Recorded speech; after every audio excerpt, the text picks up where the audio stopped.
Okay, thank you very much. And that concludes our speakers. At this point, we'll open up to questions from counselors. And just taking a look. At this point, there's no one on the board to ask any questions. So I see some people are raising their hands. Mayor Iverson, go ahead. Well, thank you, Mr. Chair. I'm not able to put the request in through our system, but I really appreciate all of the wisdom shared today, and that it represents a lot of depth that contributed to this work. So I just want to thank everyone, not just for their time here today, but tremendous effort and leadership in supporting the city to see with two eyes, as we heard Mr. Smythe say earlier. I feel very fortunate at all of the things that I've been privileged to learn through the work of reconciliation. And so thank you, Mr. Walker, for those kind words. I've had many good teachers, some of whom are on this call.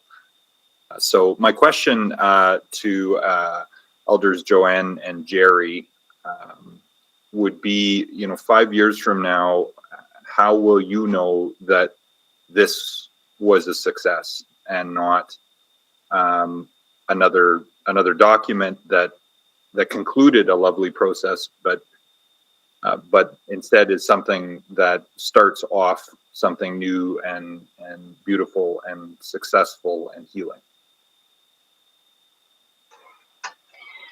I think some of the declarations that you've made already, Mayor, have been a really good action towards that visibility that Indigenous people need in this city.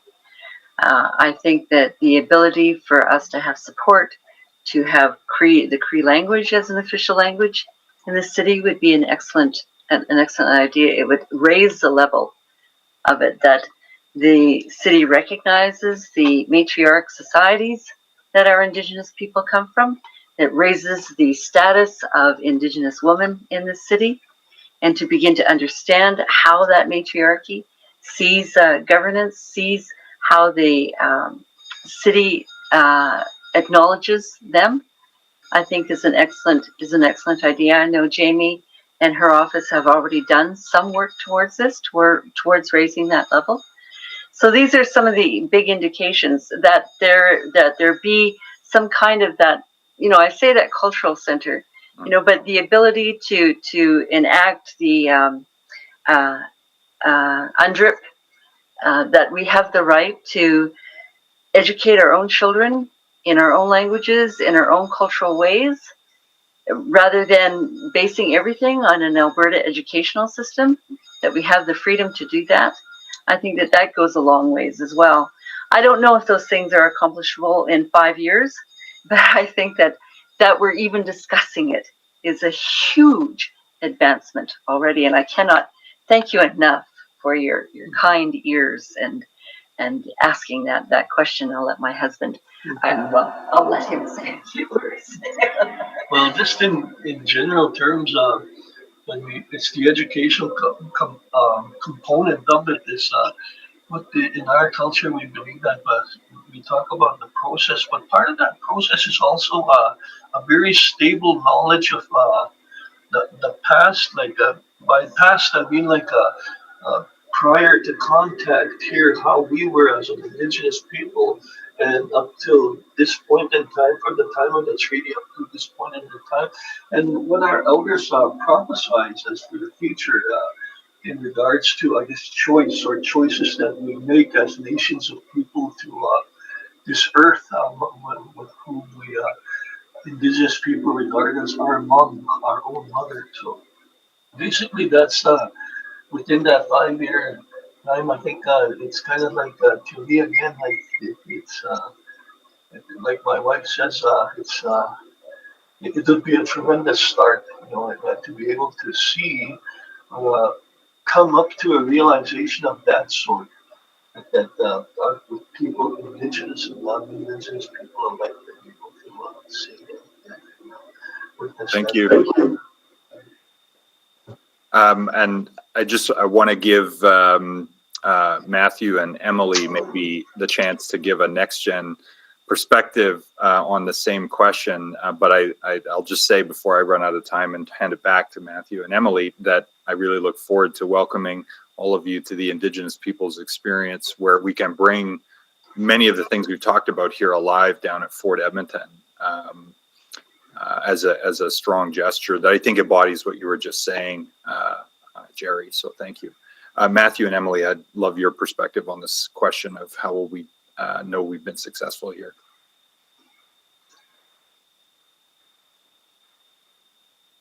Maybe Emily first and then Matthew. Okay, I can go first. Everything that Nocum Joanne and Elder Jerry have said for sure, I agree with. I think the understanding of safety and feeling welcome in spaces is something that my family and my friends have not always felt in this city. So an increased sort of safety in dealing with city employees and city spaces, I think, is definitely something that we can measure, and talking to the youth and elders.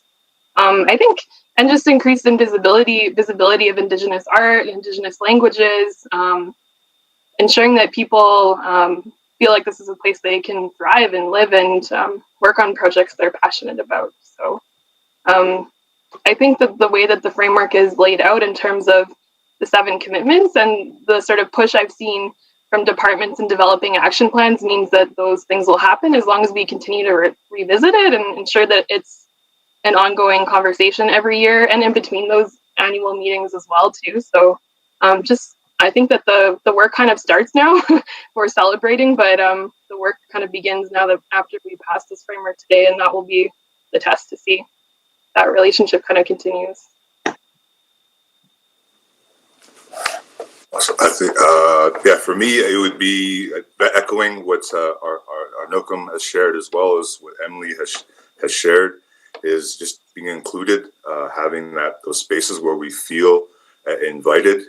Language is something I'm very focusing on with this residency. So what Nocum Joanne said about language and being recognized, I think is a good sign. But yeah, many more programs that are being fostered and nurtured. Why take away these programs, which will only have to put more money towards crime prevention? So let's get these programs up. Let's support our Indigenous communities to enrich our communities through culture, to help teach our other communities, our surrounding communities, in all walks of life, how that these teachings and art allow us to teach us how to treat one another, and within all those teachings of the medicine wheel and the 7 sacred teachings. So I'll end it at that. Okay, and thank you for your indulgence, Mr. Chair. Yeah. Always. We'll now move to Councillor Banga. Well, thank you. I'm not on the committee, but I don't know who else is Councillor McKean on the committee, but he can go first if he likes. No, he's not on the in-group, so go ahead. Okay, sounds good. Yeah, sorry for joining late in this meeting. I do have a couple questions, I guess, from any of these speakers can comment on them. It is, I hear that the relationship between the city and the indigenous peoples, they're improving. But sometimes when you go on the social media, the perspective is, I guess, little different, and it tells us there is a lot more work to be done yet. Can I get some comments on this, please?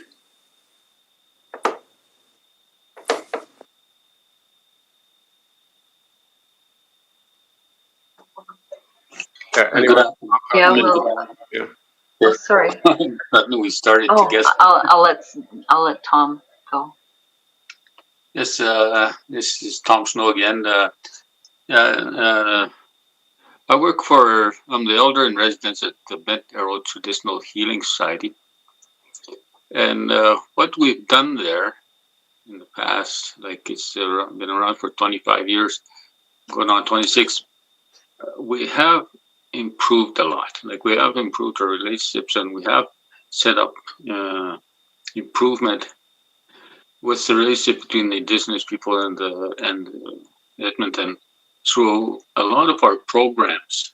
And so those things seem to be like a little more higher up. I guess what's happening when you go on social media is it's still happening in the grassroots level. And things where it's people less educated can be affected. And so what we've been trying to do is educate people.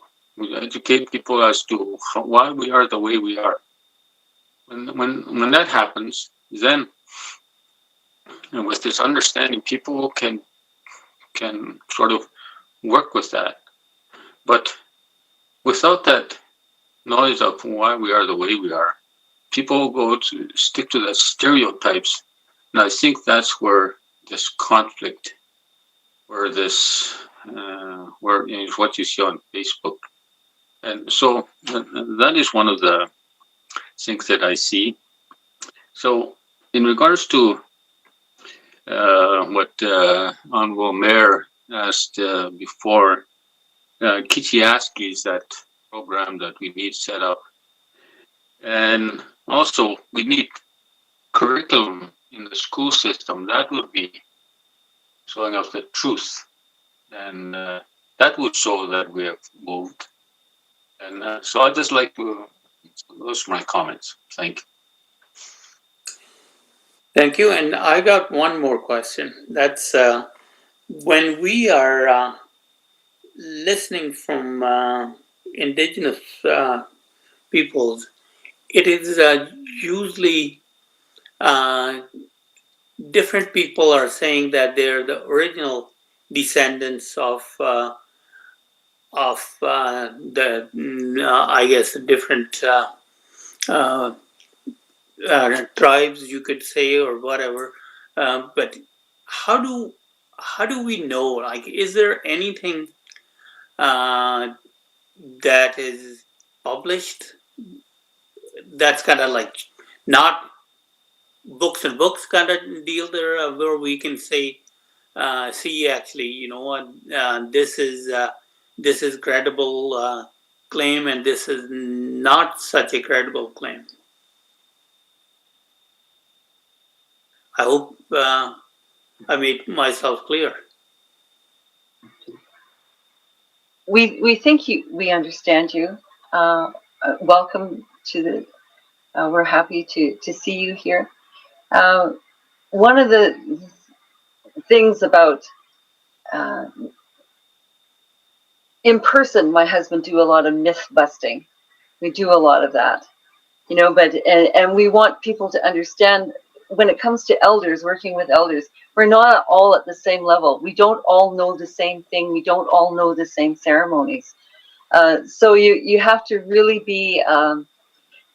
We don't want to standardize who is an elder, but we want there to be a standard.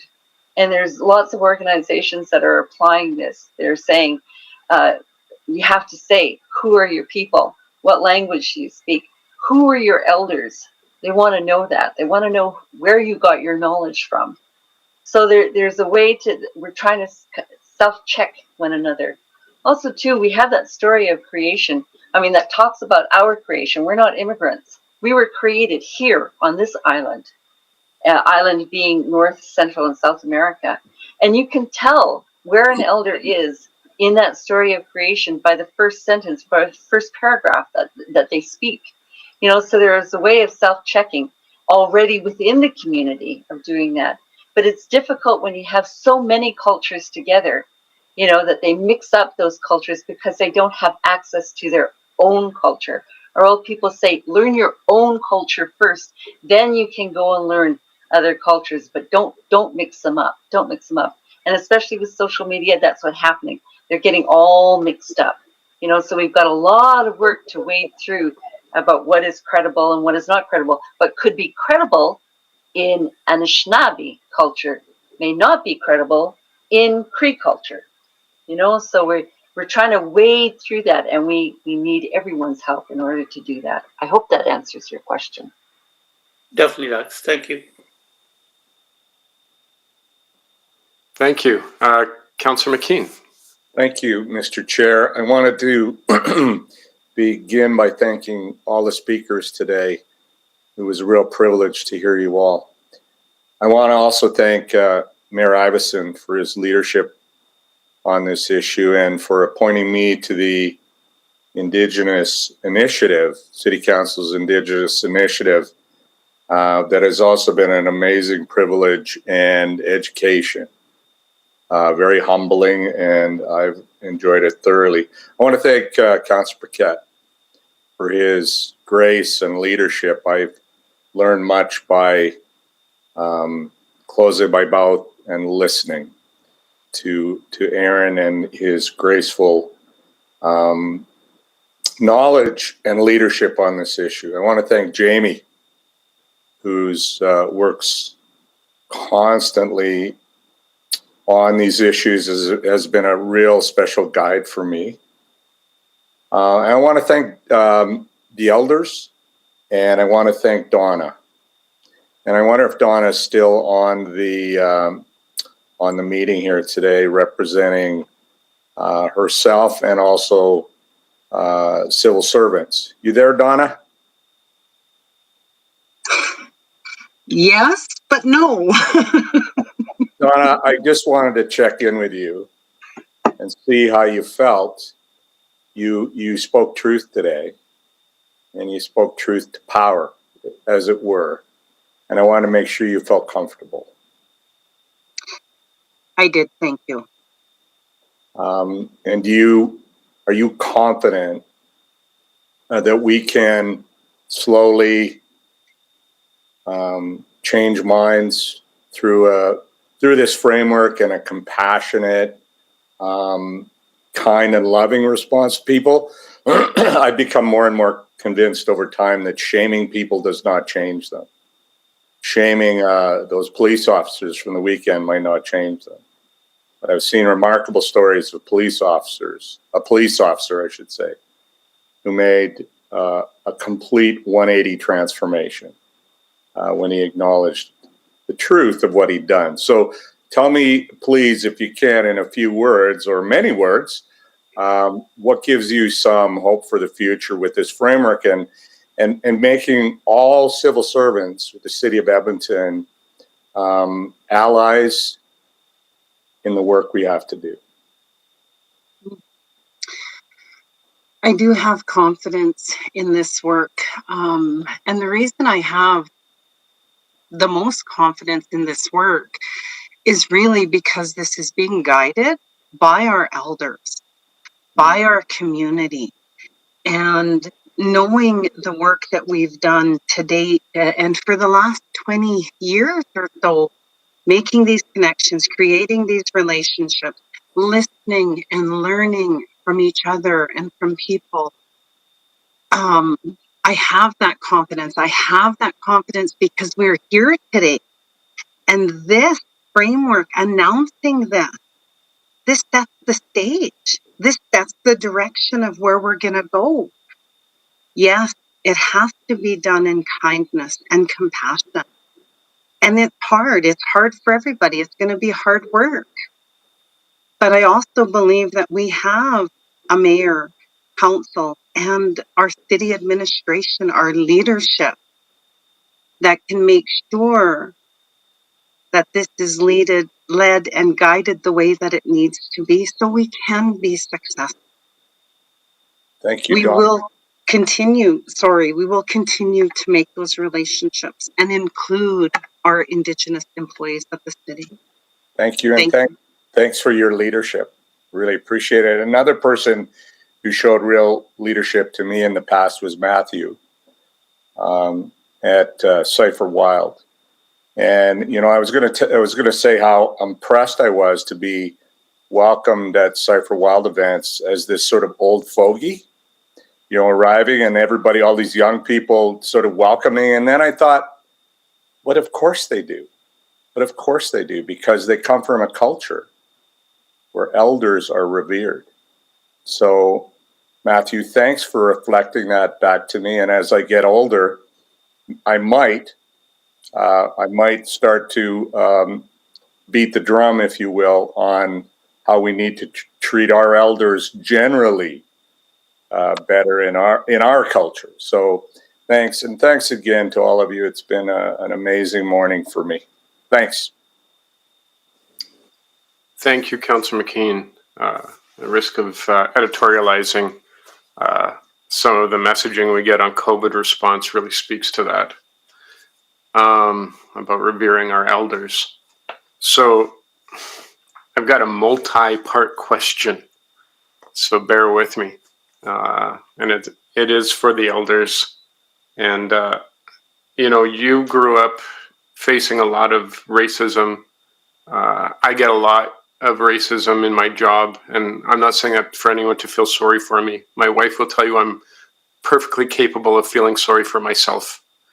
So we'll leave it at that. But the questions that people have, I'm going to put this out and then I'm going to let you talk, and maybe we'll go with the Saddlebacks because it's a duo and we can get a couple perspectives. But people will ask in our own organization and in the city, why is this important? Haven't we done enough for Indigenous people already? Why do they keep asking for more? This will be the questions that I get in my inbox. They'll put forward stereotypes that they learned through generations of misinformation, because they don't know about the laws that led to the suffering of the people they see in the streets, or the addiction problems, or the mental health problems, or the broken families and the intergenerational trauma. They just don't know because they were never told. And when they're told, they don't want to believe it, because how could something so horrific truly happen? It must be exaggerated.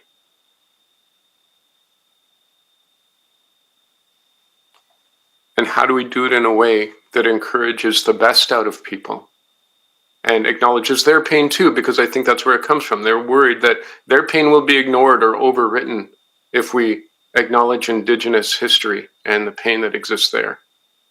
They want to feel like they are nurtured as well, but they'll express it in anger and denial. So how do we encourage the best of us? And how do we respond to those questions so that people will understand why this is essential for our society moving forward? Okay, I guess it's in terms of there's two words that come to my mind, and I believe it was Scott there, that the previous speaker that got into that a bit too, and it was these two words that come to my mind. They're Cree words, and they're having to do with that communication or the dialogue process that takes place. There's two types of dialogue old people talk about. There's and this is based again on a long story. If a person had been nurtured through the long story, uh, a young person, for example, had all of the tools in regards to nurturance of that understanding of that and stabilize that individual to a certain point, then that young person, he's going to be able to take one of these forms. Well, actually, both of them really good. There's this one form of dialogue. It's more direct. They call that one a me'emoch. They call that one. When you go me'emoch too much, that's that. When you're like right to the point kind of thing. Sometimes what happens is there's a shock, or you get shocked to a point where you're scared and it turns into anger. That's that me'emoch. But with a young person that had been nurtured through the proper process, they absorb that like water. But those that haven't had that type of, including different age groups throughout up to our age, and now maybe we haven't had received that, so that me'emoch is not going to cut it for us. In fact, it's going to go the other direction. Whereas the other form of dialogue And both of them are called Takieskwewin dialogue. These two dialogues, Takieskwewin dialogue. The first one is Me Moch Takieskwewin, that straight to the point dialogue. And there's the other one, Achimo Takieskwewin.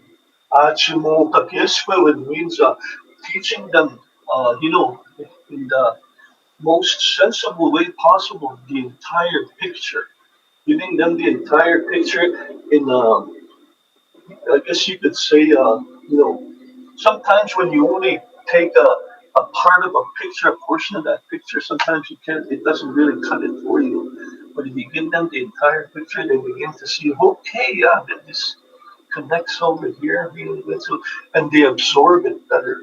That's part of the whole process. So it's process, as my wife was talking about. Part of that system or traditional process entails that type of relationships. Thank you. Those are big questions that you're asking, Aaron. I mean, one of the things that my husband and I experience when we go to the bank, when we go to buy a car, when we go to buy groceries with the cashier, is that microaggression. Because I'm lighter skinned than my husband, and my husband is more obviously Indigenous, people talk to me. They refer to me. Even when he asks the question, they talk to me in answering it. Like that's how micro that racism runs in our society. Sometimes I feel really awful, you know. So when you're facing that every single day, you know, and other people don't acknowledge it or it's not visible to them, it creates this anger, and people want to know why we're keep wanting something, because we're missing so much of what we should have had the moment that we were conceived. All those ceremonies, all those rites of passages, you know, that even when a baby is born, the name of the umbilical cord attached to that baby at birth changes, and the name that it changes to is Kitsigas Tansei Kitsigasun. What is your name? You know, it's only a fourth generation, an elder who has 4 generations in front of them, who can name a baby before it's born, you know, in the womb. And that doesn't happen anymore. It used to happen, every baby would be born with their name, but it doesn't happen. So at the very get-go, our children, our populations, our people are not getting what they need. And they're absorbing that epigenetic trauma, you know, and when you don't deal with trauma when it first happens, it becomes intergenerational and it gets worse. So we have babies born in a rage and they don't even know why. So you're constantly getting people and what they need, and how our old people have taught us. If you only achieve 2 things in life, kindness and compassion, you will have achieved everything. And being kind and compassionate doesn't mean being everybody's walking mat. It means that it's not important that people love you or that people even like you, but you're going to make decisions based on the very best that you can. That's the other concept that we need here, is the acceptance that everyone is doing their very best. Their very best is changeable. It changes, it can change, it can be different in a day. But the acceptance that everyone is doing their best, including that guy in that ditch trying to survive the next 20 minutes. He's doing his best. And that's what people need to understand, that under these huge issues that Indigenous people are facing, we are not facing them alone, and we didn't cause them all by ourselves, but that we are doing our very best. And it's that anger that we're born with that we got to get over. It's our mayor sat there for days with us at the Truth and Reconciliation Commission when it was here in Edmonton. He was a witness. He felt all of that trauma that we were feeling. So it's not going to take a year. It's not going to take 10 years. It's going to take time.